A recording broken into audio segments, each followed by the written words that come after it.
होई वही जो राम रची राखा।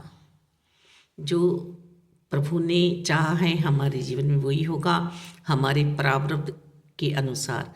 जो बीज हमने बोए हैं वैसा ही फल हमें मिलने वाला है। पर हम किसी के लिए सुख मांग लेते हैं, किसी के लिए दुख मांग लेते हैं। तो ये अपने मन में जो हमारे बैर ईर्ष्या द्वेष समाई हुई है, इसे हमें निकालना होगा जड़ से। क्योंकि हम कर्ता ना बने।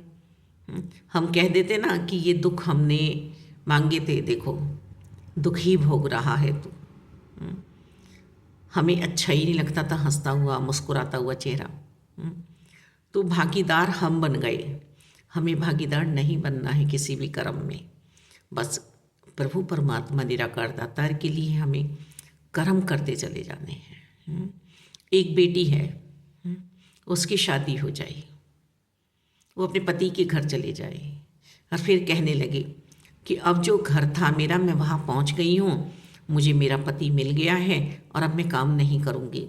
पीछे से उसकी मम्मी भी उसके घर वाले भी कहते हाँ बस यहीं तक तो पहुँचना था, हमने इसलिए तो पढ़ाया था, इसलिए तो तुझे कार्य कराते थे, सिखाते थे हम काम। बस अब तो कुछ मत कर, काम चलेगा नहीं चलेगा। इसी तरह से हमने ब्रह्म ज्ञान की दात प्राप्त की और हम सब मंजिल पर पहुँचे। संत कोई उपाधि नहीं है, संत पूरा जीवन है, जीना पड़ेगा हमें।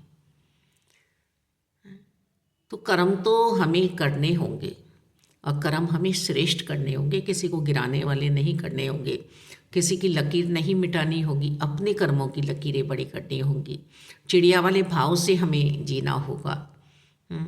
वो राम सेतु में गिलहरी ने जो मदद की है रेत डालने में, ऐसे भाव हमें मन के रखने होंगे।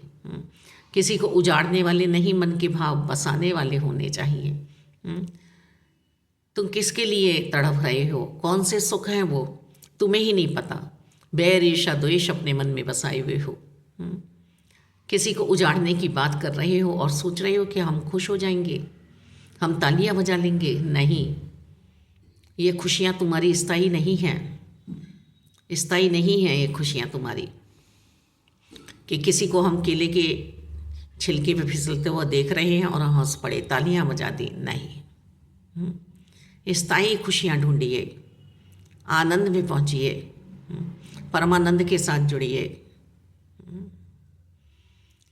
तब फिर किसी को हम प्यार कर पाएंगे, किसी को हम खुशियाँ दे पाएंगे।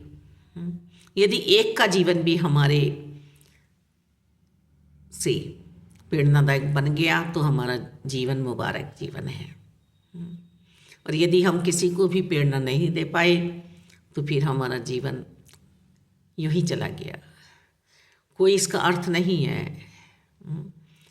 जीवन का अर्थ होना चाहिए कि क्यों हम इस देह में आए हैं और क्यों हमें नेकियों से भरपूर हृदय चाहिए, क्यों दयावान बनने के लिए हमें समझाया जा रहा है, क्यों हमें देवीय गुणों में रहने के लिए कहा जा रहा है, क्यों हमारे लिए नित्य प्रति सत्संग हो रहे हैं, क्यों हमको ये समझाया जा रहा है कि ये तेरा निज स्वरूप है, ये तेरा निज घर है, आवागमन से मुक्ति पा जा।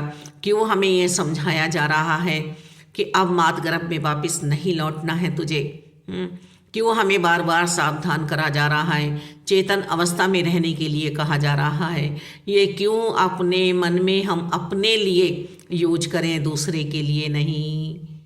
क्यों तूने नमक कम डाल दिया, क्यों तूने नमक ज़्यादा डाल दिया, क्यों तू समय पे नहीं उठी, तू क्यों समय पे ये काम नहीं करके लाया, ये क्यों सिर्फ अपने लिए यूज करे। तो आत्म मंथन हो जाएगा जो माता जी चाह रही हैं। मेरा अपना जो अवगुण है ना वो बाहर निकलेगा। ये क्यों मेरे लिए यूज होना चाहिए कि मैं क्या हूँ, क्या करना था और क्या कर रही हूँ।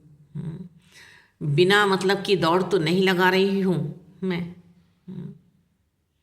कौन सी खुशियाँ हैं समझूँ तो सही।